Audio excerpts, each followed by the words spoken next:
ന്യൂസിലൻഡിനെതിരായ T20 പരമ്പരയ്ക്ക് മുന്നോടിയായി Indian താരങ്ങൾ ഇപ്പോൾ അടിച്ചുപൊളിക്കുകയാണ്. നാഗ്പൂരിലെത്തിയ ക്യാപ്റ്റൻ സൂര്യകുമാർ യാദവ്, സഞ്ജു സാംസൺ എന്നിവരടങ്ങുന്ന സംഘം പരിശീലനത്തിന് മുൻപേ നേരെ വിട്ടത് കാടിനുള്ളിലേക്കാണ്.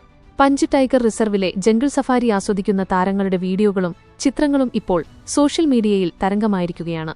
T20 ക്യാപ്റ്റൻ സൂര്യകുമാർ യാദവിനൊപ്പം മലയാളികളുടെ പ്രിയതാരം സഞ്ജു സാംസൺ, ഇഷാൻ കിഷൻ, റിങ്കു സിംഗ്, രവി ബിഷ്ണോയ് എന്നിവരാണ് സംഘത്തിലുണ്ടായിരുന്നത്. ബാക്കി താരങ്ങളെത്തുന്നതിനു മുൻപേ നാഗ്പൂരിലെത്തിയ ഇവർ ഈ സമയം ടീം ബോണ്ടിങ്ങിനായി വിനിയോഗിച്ചു.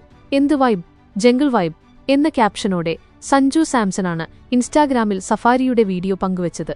തുറന്ന ജീപ്പിൽ കാടിന്റെ ഭംഗി ആസ്വദിച്ചും പരസ്പരം തമാശകൾ പറഞ്ഞും താരങ്ങൾ യാത്ര ആസ്വദിക്കുന്ന കാഴ്ചയാണ് വീഡിയോയിലുള്ളത്.